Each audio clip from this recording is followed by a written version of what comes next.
Awesome. Hi. Okay. Welcome everyone to Hello. another week of strategy solutions and sanity. Today, this guest, oh, I've been waiting to have this guest on. I'm so excited for Miss Jennifer Lacy. Hi. Hello. Thanks for joining.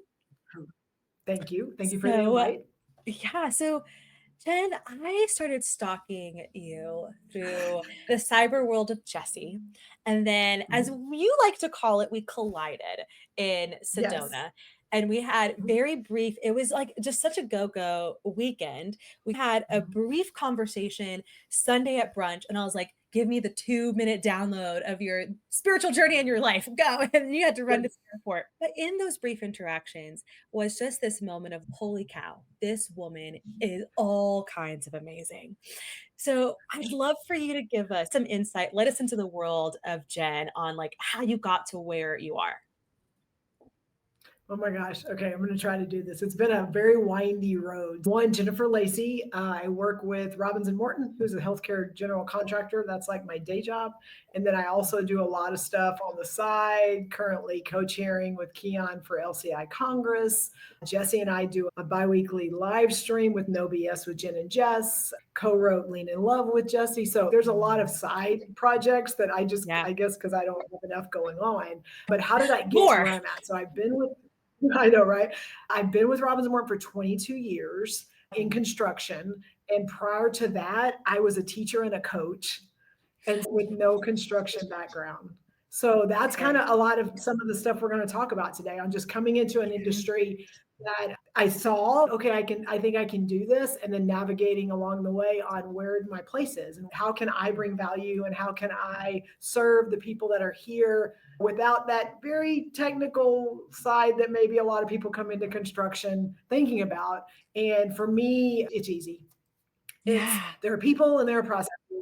And usually people fall in one of the two buckets, and I am this bridge in between. And so I understand some of the technical, but I understand the people part a lot. And so, how do we bridge that to make sure that we are, again, caring for the human beings that are out there doing the work? And again, Mm. very aligned with a lot of the stuff Jesse does. But for me, it's just the core component of if we care about people and we respect people and we value them, then they're going to do the best work they can, and we are going to help them prolong their life and be able to find their Mm. purpose. So that's it in a It's nutshell. yeah, I loved it. It was, but there's a few things I really want to dive into deeper into on that. But what's interesting is when we talk about, oh, let's just care and respect people, and it sounds so simple, right? Of, oh, like just be a decent human in business. Is that what you mean? And so that's actually really hard sometimes because you have all these other factors influencing you. But I want to go back to you used to be a teacher.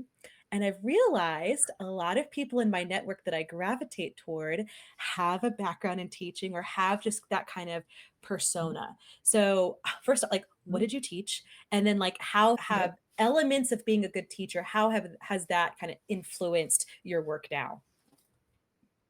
Absolutely. So I was a teacher, so I taught computer science and English. Like, just because Okay. I think when I went in to get my teaching certification, I played sports in college. I was an Okay. athlete. I knew the coaches that taught me and how people thought about them because they were Mhm. doing health or they were doing PE. And so my whole mentality was, if I'm going to coach, I need to have a legit, like, I need to be teaching something where they know that I got some brains along with the skill of coaching. And so I was Yeah. like, let's just do English. Like, that sounds fun. And so I taught English and computer science. And then, golly, the elements of teaching high school and junior high compared to now what I do, how many things can there be that are aligned? So, number one is, Mm. if you can get up in front of junior high and high school kids and help them understand the value of what you're trying to teach them, but also be able to learn the ins and outs and the different types of learning and how to get people engaged.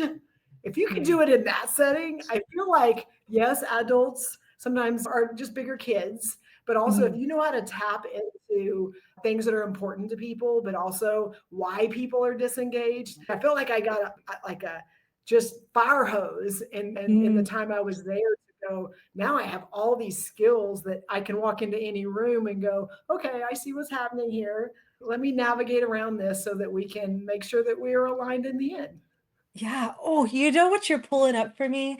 So we have a Oh, wonderful, just like neighborhood Starbucks across the street. When the school year mhm, hits, every day between 2:30 to 3:30, middle school and high school kids run this coffee shop.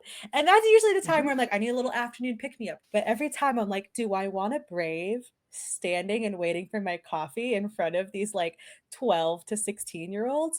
Because they just like, and they might not even be talking about you, but their general presence just Mhm. feels like the teenage It's judgment, right? And scary. so It's yes, scary.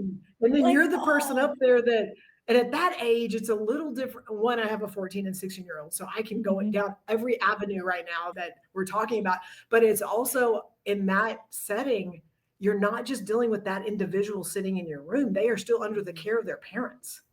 So Yes, there's all these elements of things that you're having to like navigate, but also know that you are helping them become like these humans that they're going to be out in the world living and learning. And so, what can you take from them, but also what can you give them, even if they're fighting you?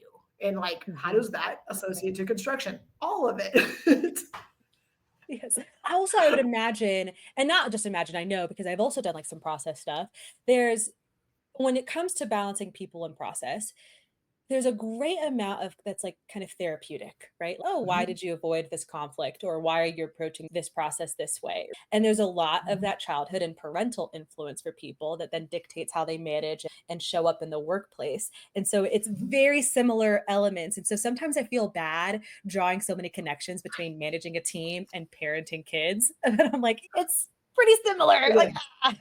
Mhm. You want to guide them and you want to give them boundaries, but you also have to hold them accountable. Like all the things that as a parent, it's your job, but you also have to like back off and let some things go Mhm. wrong. I'm not ready. My kids are 5 and 3, so I'm not ready for all the things that can go wrong. Although today I did my mom always tells me embrace the mess, and I did. We were doing like watercolor painting before going to the nannies, and they wanted to paint their faces. And I'm like, you know what? It's washable. Just go for it. Be a boy, be messy. And so it's just like green paint that's now become black because it's all the colors. And I'm like, it's totally fine, Sam. Just breathe through this. But I know I cut you off when I was cringing about the judgment of teenagers. So there were other Mhm. elements that you were going to dive into of teaching to now coaching. So I think the biggest thing, and even now, one of the things I realized is, and I don't think I knew it when I was teaching. I think in teaching, you're like thinking about all, you're checking all the boxes, you're making sure you got your all the things you need to do, plus making sure that you're engaging and connecting with the Mhm, humans that are in front of you. I didn't realize till after I got into construction that facilitation is a superpower. And mhm, when you're in that setting, and it's what teachers do, and the mhm, good teachers are really good facilitators.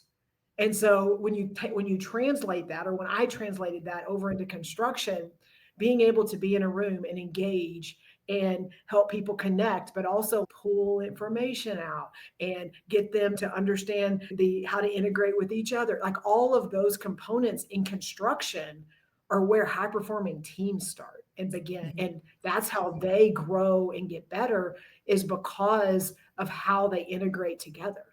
And I would go a step further on like facilitation being a superpower because there's some Mhm. mini powers in that, which really, Yes. really dive into can you, in a quick time, build trust and encourage vulnerability so people can get to the conversations that they need to if you're doing like a little mini working session, right? Or even like Yep. just a 1 or 2 day project session dissecting a process.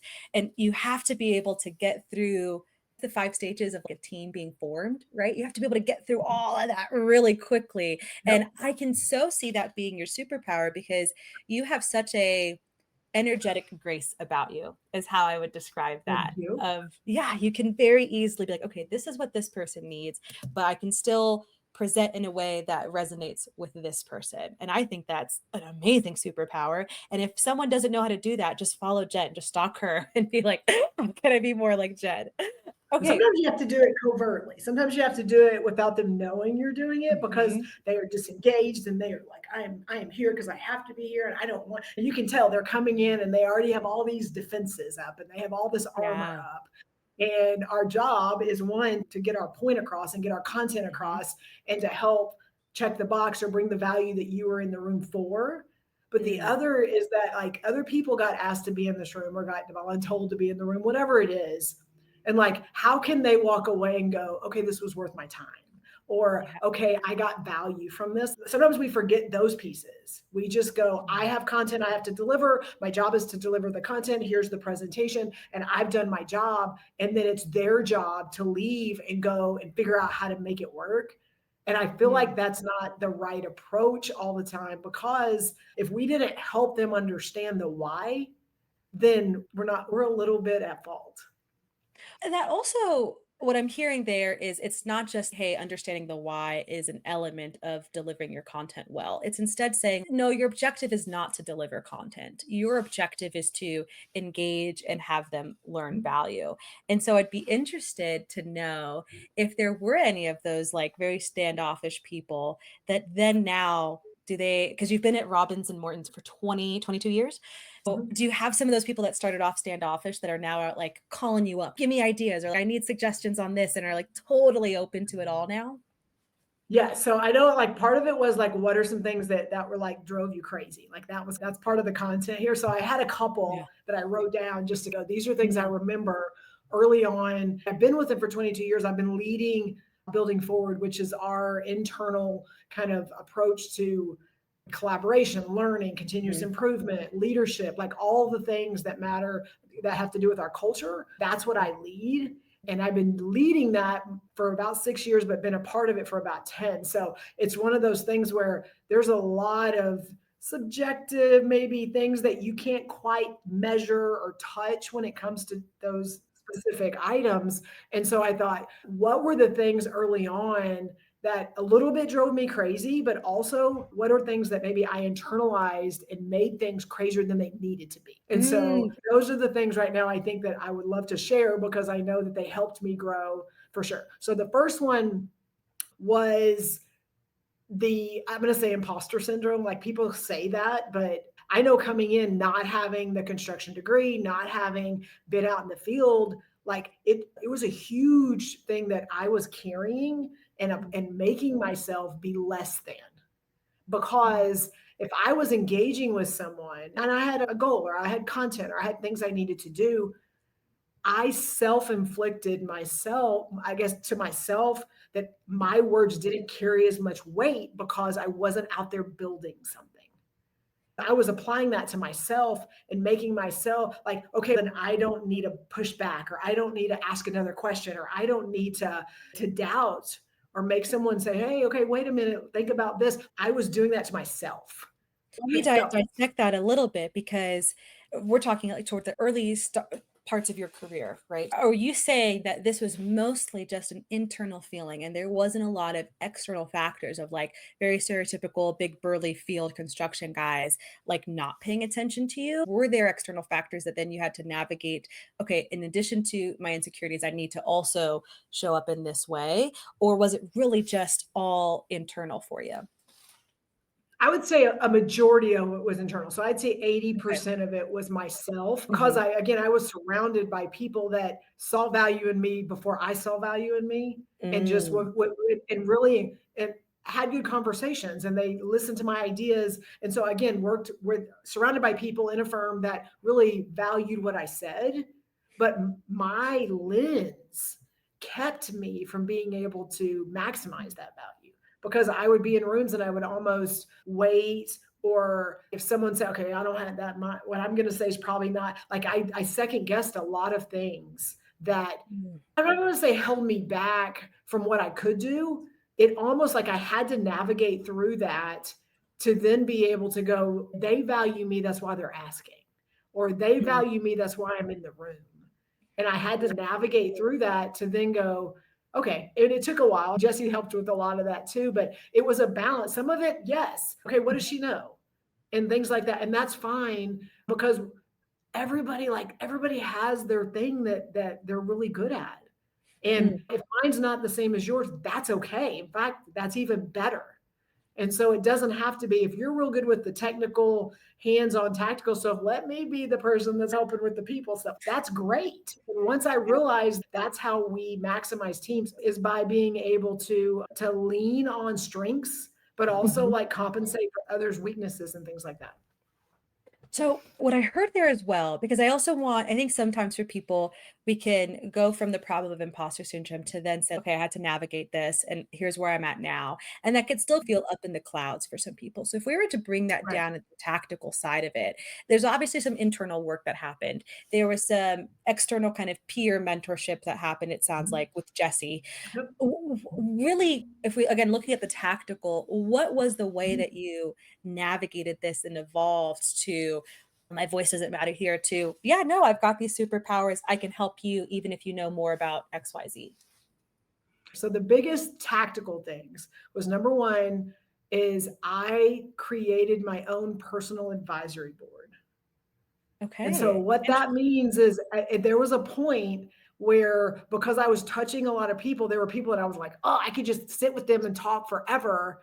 And then there are people that were like giving me really constructive, really honest feedback. There were people that I was interacting with, and there were other people that I could go, they don't really know what I do, or other people that were maybe challenged or because of me or things like that. And so I like started watching people and who did reach out to me and ask for information, but also people that really wanted to help me grow and do better. And then I started like really being intentional with that group of people, not a huge group, like 5 people or less than five. Mhm, Who are those people that I talk to the most? So mhm, those are the people I may not talk to them every day, and it may not be somebody that I get a lot of time with, but they are the people that if I look at 80% of my communication, 75% of my communication happen with these people because of different things that we're doing. It absolutely, it doesn't say put me in a bubble, but it mhm. allowed me to see what was in front of me versus what my mind was telling me was in front of me. You can really So there's look that. at it from that outsider's perspective. Now, did Yes. they know that they were on your board, or was it just No, they kinda didn't. subtle? Early Sneaky on, they Jen. didn't know. Yeah, early on, they didn't know, but it was again because of the interaction and engagement. Some of them I've been friends with for 10, 15 years. And now when we talk, they're just like, I don't know why when I'm on the phone with you, like where my mind goes and my ideas and where the things that we can figure out on a phone call for 15 minutes. Like I just sat in a 2 hour meeting. I was about to beat my head on the wall. And but I get on the phone with you, and then we're just okay. What about this? What about this? What about this? And then we go. Those are the people that I surround myself with. Oh, I absolutely love that, and I think there's also it's not just like that, "Okay, hey, this person, I can trust them with, like, being a little bit messy," but it's I like, once you've developed that relationship, there's this subconscious element of, like, your brain just automatically kicks into a different gear with them, Yes. which is super cool. Yep. Now, okay, let me go back to you said really where your insanity happened was making things harder for yourself. And it sounded like there Mhm. was maybe a little bit more than just the imposter There syndrome that is. was Yes. happening there. I guess the big one that early on, because of what I do, because of my role, is like resistance to change. It drives me crazy when people go, we've always done it this way, or that's not going to work, or just things like they're just resistant to, I just don't want to do something different than what I've always done because this has worked. Hmm. That someone with that thought process or bringing that up in front of me early on drove me crazy because I'm like, they're just in a different bucket than these people. And so, and that's where I was. And it was, and it took some time and learning some very important skills to realize that they're not resisting me. Oh, Like, so it wasn't that you weren't frustrated that this is going to take longer than it should. You were frustrated because it felt personal. yes, very personal. They're fighting me. And Mhm, again, I'm in a role working for a company. So I represent a lot of things that the company is doing, changing, growing, evolving, like all the things within a company. And they were resisting that. So they were resisting me, which means I'm not doing my job or I need to do something better. mhm, Or like all of it was personal. And I think we do that so much in our roles that like people are like there it's a personal resistance, it's a personal mhm. attack, and we don't stop and take a step back and go, they're not resisting me, they're resisting the change. So then how did you get out of that? Was that similar like leading on your peer advisory board or That's part of it. So part of it was, I think the advisory board, I think, is a good kind of like mirrors, where they're mirrors to Mhm, help you, okay, let me self-reflect, but also let me see what they see. So that's mhm, part of it. The other part and Jesse helped me with this tremendously, is I had to get really good at asking curious questions. And I'm going to give you a little more detail as to what that means, because we all go, yeah, I know how to ask questions. I can be in a room and I can, no, you need to ask curious questions, because if they're curious questions, there's a couple of factors that go into those type of questions that make them different. Number one, to be curious, I can't already know the answer. And that's scary because most people, when they ask a question, already know what the answer should be. And Yeah. so if I'm going to ask a curious questions, I don't know what they might say. And that could Mhm. change the trajectory of the conversation. It can change my mind and how I think about something. So to be open to ask a curious question, an open-ended, something that I may not, I know that I don't know what they're going to say, is very unscripted. And people sometimes get scary with unscripted. They get real scared of like, Mhm. but what happens if they say something and it's not what I had planned? It's not on the agenda. I don't know the answer. What happens? And to lean into that and to be okay with that is how I bridged that gap of resistance. Is because if I went in and went my way, this is what we need to do, I got to get them there, then it's going to be a fight. We're going to fight because they don't want to go. So I'm going to pull them. I'm going to do everything I can to get them there. And we're going to fight along the way. We're not going to find alignment. A very simple one. I was going into a meeting at a job site. Whole team was going to be there. Maybe a couple of teams were going to be in a room, and we were going to talk about some training and some stuff that falls under my umbrella, things that I lead. And I was going in, and one of the leaders said, "Hey, just FYI, so and so is going to be in the room, and they do not believe in this. They do not believe this is the right way to do this. What you're going to go in there to talk to them about." I was like, okay, that's great to know. It's going to be fine. It'll be fine. So we go in, we start the training, and we're going through, and I can see the skepticism. I can see the things that are there. And we're talking through kind of some steps of some things. And he's not disengaged. He's very engaged because he's very much knowing this is not right. And so I stopped and I said, "Hey, so and so." I was like, can you walk me through your process?" Mm. And he stopped, and based on what I had done so far, and he says, "Here's what I do different." And I said, "Okay." So he gets up and he walks through what he does and why he does it. And Mhm. it was something so small as in construction, noting visibly those milestone, those very important dates, or those items that like you can't move them on a schedule. Like they're very important. And we didn't really have a place to note, is this a milestone item or is it not? And so for him, it was like everything's not equal. Like everything on this board is not equal. There's some things that like are very important. And if this starts to slip, it could slip the schedule, all this stuff. And he's going and going. He's like, so what I did for my job is I put a column on my board for if it's a milestone item, and we note that when we put it on the board. And I said, that's an amazing way to do this. And it's a great way to make this better. Do you think I had him for the rest of the class? He was in it. He was like, "Oh, someone's gonna listen to my." It was simple. It was I didn't Yeah. know the answer. I didn't even know what he was going to say. He could have just said this is Mm. BS. But I ask a question not knowing the answer. And that is scary, but it also is what opens people up, because then you're ready for the next question, or you're going this or whatever. And so that's what I've realized is that's how I can help people, is by learning and still learning, because I still am trying to figure some of this stuff out, how to ask curious questions going in, not already knowing what the answer needs to be.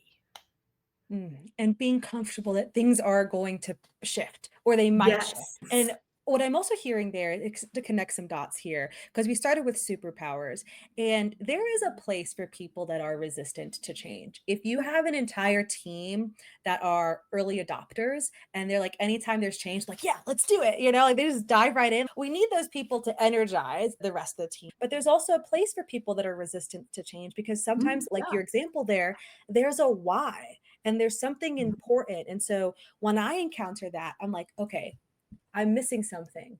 I'm missing something important. We need to find that puzzle piece that then completes the picture. And this person doesn't realize that they can share that, or that might be important. Yes. And so that goes back to Jen's superpowers, a facilitator. She's going to draw that out of someone, whether they like it or not. We're going to sit and we're going to listen to it. Now, on that note, like that's bringing me back to you are this bridge between process and people. And I like that metaphor of a bridge because usually I describe it as a pendulum. Like either people heavily swing between, oh, I focused too much on people, that didn't work. Now I focused too much on process, that didn't work. And so we have to find that balance. But I've never fully liked that analogy because the balance in a pendulum is not in motion, right? Versus a Mhm. bridge, we got to go back and forth. You've got to connect those.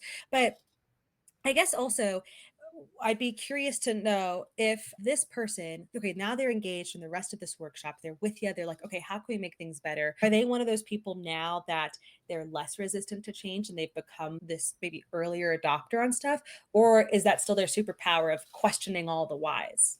It's definitely still their superpower. What I think Mm, it did is it opened their mind. They may not jump head first into all the things, but mm, they're supporting it for the people that do.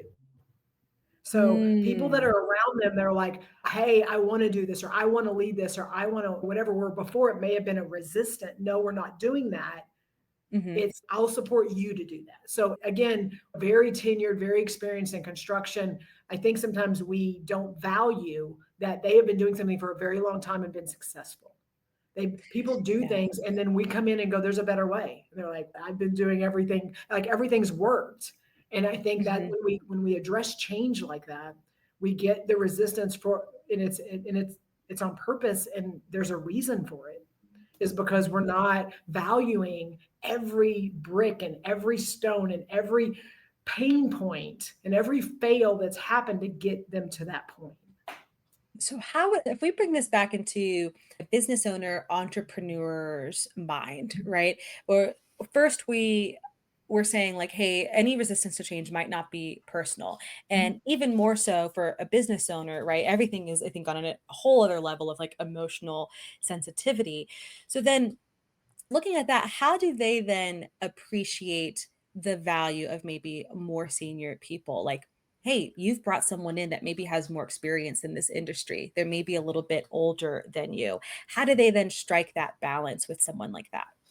I think it's a couple of things. Number one is you have to really understand. I just had a conversation about this recently. Is you have to understand intent, how you're communicating intent, and then what are you trying to accomplish? And you have to give space for people to try things. And so it's one, making sure they understand what the intent is. Here's where we want to go. Here's what Mhm, we're trying to accomplish without super prescribing it.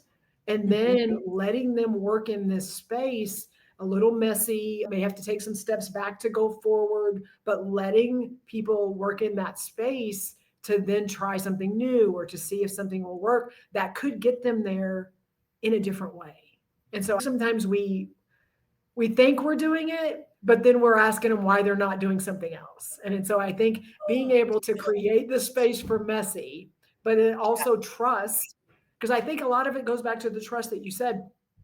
I don't think we do it. I know we don't do it on purpose. And but it's like we trust these people enough to we hired them. We put them in positions of power. We put mhm. them in positions to lead other people. We put them in positions to make very big decisions yet we don't trust them to do some other things that could make things better. Mhm. Oh, I'm gonna forget what, like, Fortune 100 CEO said that his quote of "The stupidest thing you could do is hire smart people and then tell them what to do," right? Like, let Yes. them go do the thing, right? Yes. Oh, it's bringing up, like, with my five-year-old, there are times where I'm like, "Why are you getting another marshmallow?" I didn't say you could get another marshmallow. He's like, "I'm getting it for my brother." And I'm like, "Oh, okay." Be a good brother. You go do that thing, right? But it goes Yes. back to I love what you said, and I don't wanna brush over it if we think we're communicating, but maybe we really haven't. And something as simple as saying, "I wanna make this better," is not clear communication. And some business Nope. owners and some managers don't realize that. What is better? What is that intention? Are we on the same Mhm. page of what the goal even looks like or what it means to be better? And let's clarify that and then we can open the room up for some healthy conflict, right? The leaders create that space so that your Mhm, people are going to respond to how you give them direction, to how you guide them, to how you reprimand them. Like all the things, they're going to respond to that. So if I'm creating a collaborative environment and we're going to do better and we're going to do these things, and why are you not doing this? Like that is not going to foster the things that you want them to do. They have to believe, Yeah. hey, ask them questions. What do you think about this? What is it? Walk me through your process. Like all those things are going to get them to go, oh, they want to hear what I have to say. Yes. You have to create that space where people feel okay even like bringing up their idea, or do they know that they can disagree with you if they have something in a totally different direction? Now, I know that you have a lot of some other moments of insanity, but something I wanted to make sure I got some clarity on. This is where my curiosity is driving. You have this beautiful, it seems beautiful definition of collision. And so when you meet people, you say that you collided, right? And I can even imagine in some of these circumstances, this person's really resistant to change. And you're like, oh, yeah, we collided. But for someone else, it'd be like, oh, like you were in that like very intense environment. But for you, it's like, no, this is like a really great, this is a positive thing. So, how did you redefine collision? Where did this come from? What does it mean for you, really? I think for me is another thing that is important to me, and it's things that I think everyone should do, is I'm a people collector. Like I collect people. And I know that's what does that mean? That means that I see value in everybody, every interaction. Doesn't matter where I'm at, what I'm doing. I'm smiling. I'm making sure that I'm having very intentional conversations because I have no idea where down the road that person is going to do something, be somewhere, and then I'll be able to reach out and connect them and things like that. So I'm very intentional when I do that. But when we think about collision, it's not like, Sam, you and I coming together and sitting at a table and I'm across from you, we're having a conversation. Like that's not a collision. Collision in my mind is once we've come together, our properties change.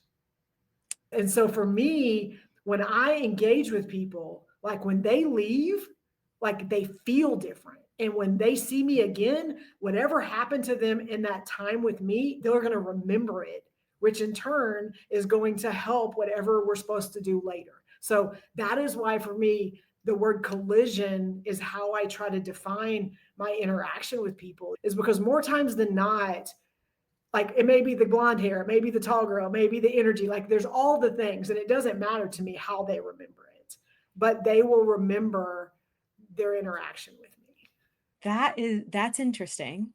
Now, I'm gonna play devil's advocate a Do little it. bit on that. Good. Yes, because what part of what's coming up to mind for me is, okay, if we just approach with this giver mentality, right? And we approach with, how can I go into a room and just shine a light and be the joy, all that, right? Which is awesome. But it can also be a little exhausting. Like I know for me, there was a time where I tried my best to approach it. And maybe it went into people pleasing, or maybe it was just a little bit inauthentic in some spaces. But it's like, wow, like people are getting way more out of this from my energy than like what I'm getting out of this. And it was like, okay, how do I then like have these healthy boundaries or protect myself in this space? So bring this down from the clouds for me, because I'm like, Okay. okay, part of it is, okay, I'm just going to go to a room and I'm going to smile all the time and I'm going to be that person. And then I'm going to go home exhausted and like, why did I do that? So Okay. help me out. I can do that. So what I've learned, I guess I learned it a while back, but the only thing I can control is me. Mm.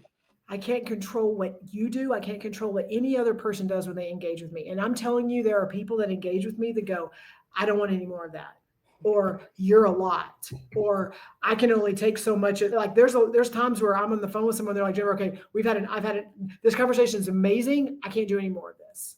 And I'm like, no problem. We'll talk again next, whatever it is. Like I can only control me. So knowing that, hey, it's a short, quick conversation, ask a question, hey, we'll get back together later, or I can see eyes glazing over, or I can see where I'm making people super uncomfortable and not in a facilitation role, but like you can tell their fight or flight starting to come, like being aware of those things. Like I had to understand that. How did you come to understand? Like, is this going back to teacher days and we've just got to have a good pulse on all the students and where they're at? Was it like being part of some of Jesse's like emotional intelligence stuff? How did you really learn to be aware of those signs? I think because I called him and complained so many times of things that were driving me crazy and that made me mad and that it's not fair and why would that person do that, and don't you agree with me that they're being hateful and they're being jealous or whatever. I think so many of those conversations and the response back, it's just like, what can you control? What can Mhm. you control? So if I go and I'm in a room like we were, and there's 20 people, 30 people, and I see value and I see all the things I can give, okay? Mhm. And I can show up exactly the way that I think I need to show up with no promises and knowing this going in, that any of those people will ever follow up and have a conversation with me ever again. If I can't show up with good intentions and hope and like energy and things like that, then I'm already preparing myself for failure. Mm. Versus if I go into this room and one person calls me afterwards and went, "Hey, can we do something?" You know what? That's a win. And then being able to, and it's funny because like I'm an introvert, but you'd never know that. But being in that room, I can show up and I can give everything and then I'm done. Like I'm drained, which happens to me in every room I'm in. But then I go home and I can control what I do at home. I can control where my mind goes. I can control the space I give myself, the reflection that I think about. I can control those things. And so if I can do those things to replenish Mm. all my energy and stuff like that, then I am putting boundaries in place, but I'm controlling them. So I can go in a room and not feel neglected or not feel like, oh, I didn't provide the value I needed, or oh, so and so didn't agree with me. Like that's none of those things matter to me because they can choose what they want to do. I can't impose my will on someone else. So they Mm. get to make that choice on whether I'm a lot or hey, there's value here, and then I get to go on to the next person. And so that's where it goes to every person I interact with. I know there's value there. It just, I don't know if it's my value or theirs. Okay. And so what I'm hearing there, if we're going to summarize that all, what I'm hearing there is like going back to what the definition of being a giver is. You can choose to Mhm. show up with this amount of energy, even knowing that you're going to be kind of drained later. You can show up with Yes, this amount of absolutely. energy. Yeah. Because you're not going in it expecting any kind of return. Is that what I'm hearing? Absolutely. Yeah, so that I'm reminded of, I did this workshop earlier this summer. It was a room full of an accounting department. It was pretty much just finance. I'm like, okay, I know it's a room full of introverts. And I'm like, the one goal is just, can one person have fun?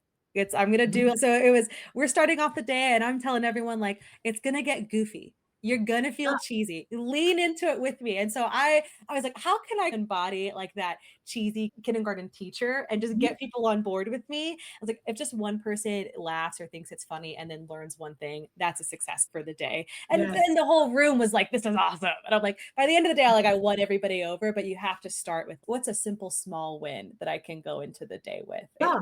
I have another story really Yes, quick. Another yes, one that I love it. when I'm in a room and I'm facilitating, and again, it's not hard because I'm stickies and markers and we're up and we're doing a lot of stuff, most of the rooms that I facilitate. And so the Mhm. room's pretty engaged. One individual over here, very not engaged. Very much Mm, was told to be in this room, was made to be in this room. That was apparent from the get-go. And mhm, even as I was like facilitating, asking questions, ask him a question that's above my pay grade, like just you could tell he wasn't really wasn't feeling it and understand. So at that point, those of you that have been in my rooms, you have witnessed this or you have experienced it. Those of you that haven't, this is a cheat code. So be aware is when you are facilitating and you have someone you can tell that is very disengaged for whatever reason. My cheat code is that they will now be a part of every example I use for the rest of the class. So every time I was going to tell a story or every time I was doing a hypothetical, I don't remember his name, but we'll call him Jason. Okay, so Jason is your leader and he's on site and they're all looking at Jason because Jason's sitting over here in the corner. And then this happens. And then he's got to make a decision on what. So every example, and then he's engaged because now he's got his name involved and now he's a part of it. Now he's part of the example. And I just start weaving him into all of the stuff that I'm already doing anyway. He just happens to be a part of it by me just engaging and pulling him in without him having to do anything. He doesn't have to say anything. He doesn't have to say he agrees or doesn't agree. I'm just now using that person. And if usually if there's multiple, I'll use multiple mhm, people. And mhm, then he got more engaged. He started responding. He's leaning forward. He's smiling. He's doing things like mm, that. And then even throughout the rest of the class, what he was maybe resisting earlier, he was doing the things that I was asking him to do. He left that class, which I was not expecting this. We left the class. It was like a 5 or 6 hour class. He left the class, walked out. I always talk to him when they're working out. He said, "Hey," he goes, "this was one of the best trainings I've ever attended." And he could have just been making me feel good, but I'm gonna tell you right now, like, that was a training class he did not want to be in. And so but it was, if he left there and all he remembers is if I have to do another training and Jennifer's facilitating it, it probably won't be as bad as I would. Like, if it's even if it's just something so tiny like that, Mm. that's my goal. That's all I'm trying to do.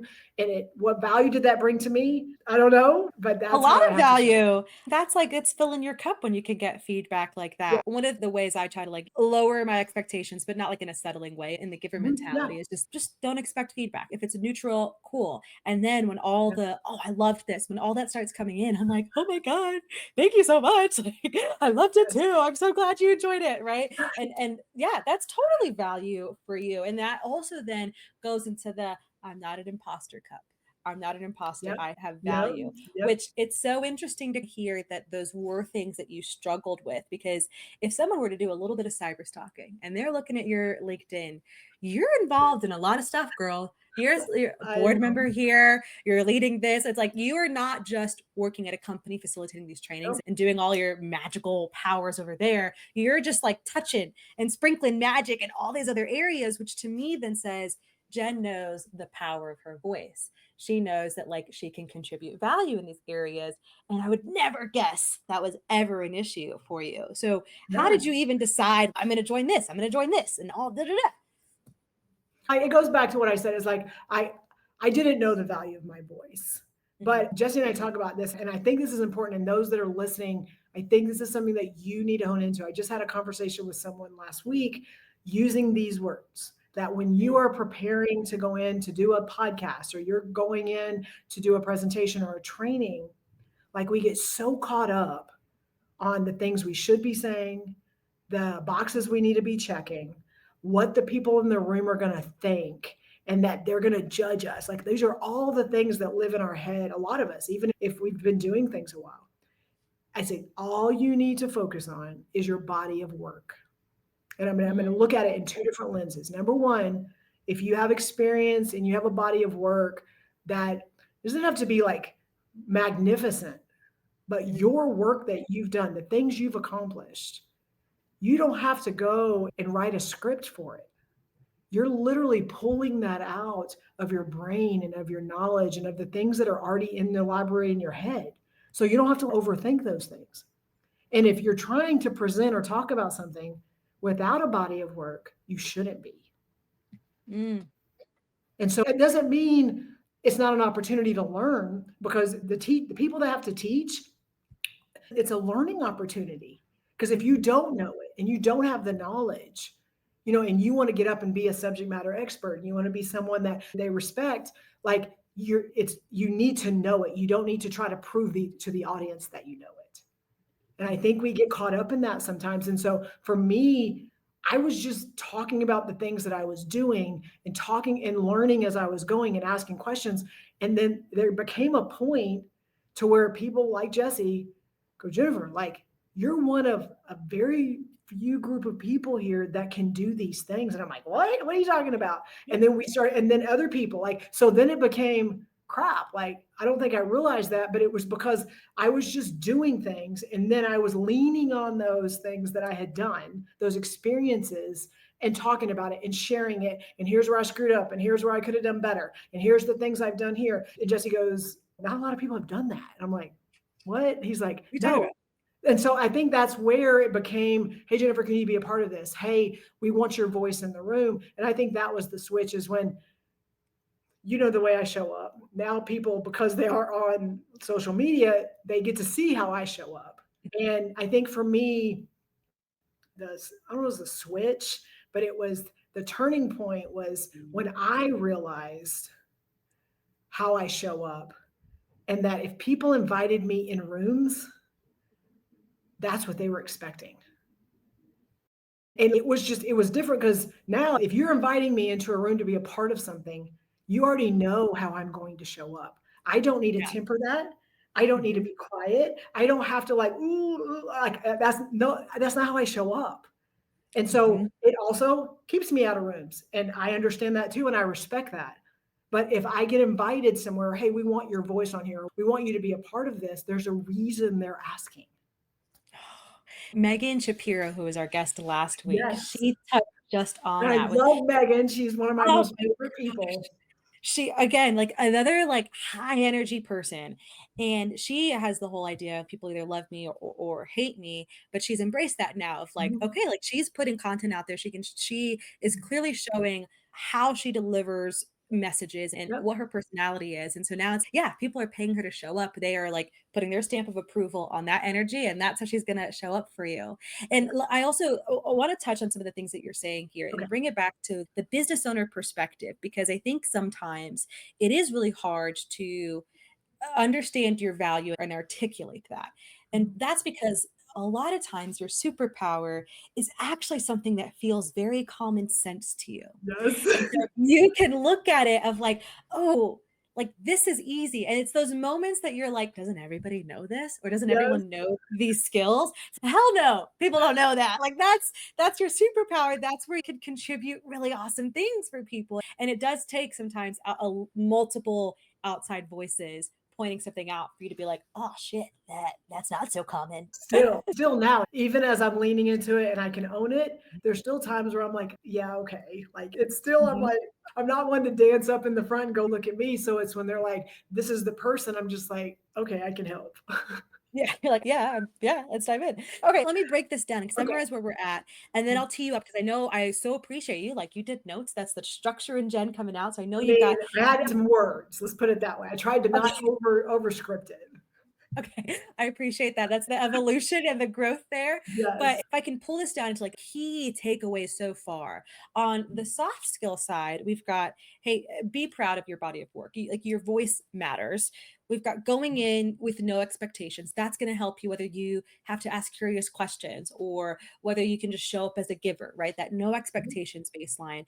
And then also just being aware of other people's body language and learning how to read people. We've got that in our soft skills bucket.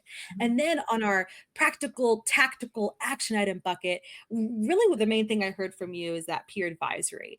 And that was a common thing of, oh, how did you learn this? And you said, I just talked to people and I complained about it a lot. And then I realized XYZ, right? So that Mhm. peer advisor and having people to vent to, talk through, you don't have to go hire a therapist, but maybe you've got a really good friend or colleague in this area. And those are what I'm hearing as like our strategies and our solutions here. Are there other tidbits where you're like, ah, okay, piece of advice, like someone has to know this that you want to make sure we share with the audience today? Yes, absolutely. Some things just to think about, and then I'll give it another cheat code that I try to use. So people don't wake up every day like, I'm going to go screw this up. Like people Hmm. want to do good. They want their work to matter. And Hmm. so, like, just look at things through that lens when you see someone that is maybe reacting a different way or they're having a hard day, things like that. They want to matter and they want their work to matter. So, just like a lens to think about. I think the other thing that we didn't so much touch on, we skated on it a little bit, but is one of my cheat codes is just make it exist. You can make it better later. Ah, And it's that people are in that perfection place. Like we know those people because what I have learned, and I've done big things and I've done small things, and all of them started with one step. And that mm, first step was always the hardest. And once I made the first step of like just jumping in and doing it, all the other steps were easier and they came faster.